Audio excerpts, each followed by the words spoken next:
মাথায় রাখবেন, direct communication হচ্ছে পুরুষালী আচরণ, যোদ্ধাদের মতো, আর ইনডাইরেক্ট কমিউনিকেশন হচ্ছে মেয়েলি আচরণ। একজন ছেলে যত বেশি নিজের মধ্যে মেয়েলি সাদৃশ আচরণ করবে, ততই কম মেয়েরা তার প্রতি আকৃষ্ট হবে। ওসব মেয়েরা বাদে যারা পুরুষালী আচরণ করে। যেমন ধরুন, আপনি যদি মেয়েদের পোশাক পরে রাস্তায় চলাফেরা করেন, তাহলে আপনার কি মনে হয় মেয়েরা আপনার প্রতি আকৃষ্ট হবে? তেমনভাবে বিহেভিয়ারের মধ্যেও নিজের অজান্তেই মেইলি ক্যারেক্টারগুলো অ্যাবজর্ব করে ফেলবেন না। যেহেতু মেয়েরা এভলিউশনারি স্ট্যান্ড পয়েন্ট থেকে ছেলেদের তুলনায় দুর্বল, সেহেতু তারা ঝামেলা এড়ানোর জন্য এই ইনডাইরেক্ট কমিউনিকেশনকে ব্যবহার করে। এখন দেখুন, আপনি কোনো মেয়েকে আপনার দিকে আকৃষ্ট করার জন্য ইনডাইরেক্ট কমিউনিকেশনকে ব্যবহার করতে পারেন, কিন্তু একজন ছেলে হিসেবে আপনার অধিকাংশ কমিউনিকেশন ডাইরেক্ট এবং স্ট্রেট ফরওয়ার্ড হওয়া উচিত। পুরুষ পুরুষের মতো আচরণ করবে। আসলে মেয়েরা চায় ছেলেরা তাদের সাথে এইভাবে কথা বলুক, কিন্তু তারা জানে অনেক ছেলেরা এইভাবে বলতে পারবে না। সো যে ছেলে ডাইরেক্ট কমিউনিকেশন করে, এটি তার জন্য হিউজ অ্যাডভান্টেজ হিসেবে কাজ করবে। ডাইরেক্ট কমিউনিকেশন হচ্ছে একজন প্রকৃত পুরুষের অন্যতম একটি বৈশিষ্ট্য, এবং এটি নিজের মধ্যে কনফিডেন্স এবং দৃঢ়তা দেখানোর অন্যতম একটি বেস্ট মাধ্যম।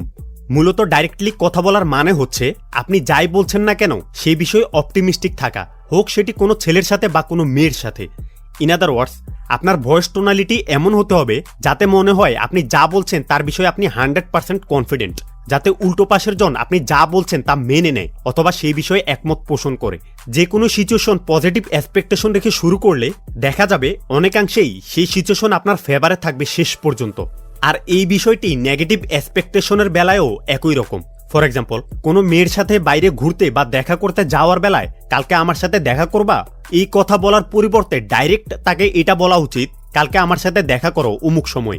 কোনো মেয়ের সাথে দেখা করার জন্য তাকে জিজ্ঞেস করা, এগুলো ওইসব প্রিন্সেস টাইপের মুভির জন্য ঠিক আছে, কিন্তু রিয়েল লাইফে এটি আলটিমেট চয়েস না। হ্যাঁ, কোনো নতুন মেয়েকে প্রথম অবস্থায় এইভাবে ডাইরেক্ট বললে 95% চান্স থাকবে সে আপনাকে ইনডাইরেক্টলি না বলবে। তাতে কি, সে আপনার প্রতি এখন আসে এমন যেখানে সবথেকে ভদ্রভাবে কথা বলা অথবা সিচুয়েশন হ্যান্ডেল করা একজন পুরুষের জন্য সবথেকে আনঅ্যাট্রাক্টিভ ওয়ে। ভদ্রতার ভেড়া জালে পড়ে নিজের মধ্যে মেয়েলি অ্যাটিটিউড অ্যাবজর্ব করে ফেলবেন না। কমিউনিকেশন হচ্ছে এমন এক বিষয় যেটিকে সাথে নিয়ে আমরা আমাদের বেশিরভাগ সময় স্পেন্ড করি।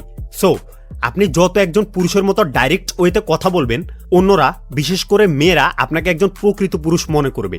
যদি আপনি আপনার লাইফের বেশিরভাগ সময় ইনডাইরেক্টলি অথবা নন পাওয়ারফুল ওয়েতে কথা বলতে থাকেন, তাহলে অবশ্যই ডাইরেক্ট ওয়েতে কথা বলা স্টার্ট করা এবং চালিয়ে যাওয়া আপনার জন্য অনেক ডিফিকাল্ট হবে। সেই সাথে আপনি আনকমফোর্টেবলও ফিল করতে পারেন, যেমনটা নতুন নতুন সাইকেল চালানো শিখতে গেলে হয়। কিন্তু একটি কথা মাথা রাখতে হবে, এরকম আনকমফোর্টেবল এবং ডিফিকাল্ট সিচুয়েশনগুলোই আপনাকে গ্রো করবে। শান্ত সমুদ্র কখনো পারদর্শী নাবিক তৈরি করতে পারে না। আপনি যখন একটি মুভি দেখেন তখন আপনি একটি ফিনিশিং প্রোডাক্ট দেখেন, কিন্তু এর পেছনে একটা সিন নিতে তাদের কতবার একই কাজ রিপিট করতে হয়েছে সেটি কিন্তু কেউ দেখে না, ইভেন দেখতেও চাইবে না। তেমনভাবেই মেয়েদের কিছু আসে যায় না আপনি আগে কেমন ছিলেন, তারা দেখবে আপনি বর্তমানে কেমন। সো আপনি বর্তমানে কেমন এবং আপনি নিজেকে কিভাবে দেখতে চান, এই বিষয়টি ম্যাটার করে এবং এটি পুরোপুরি আপনার উপর। ওকে, ইউ গাইজ আর অসাম।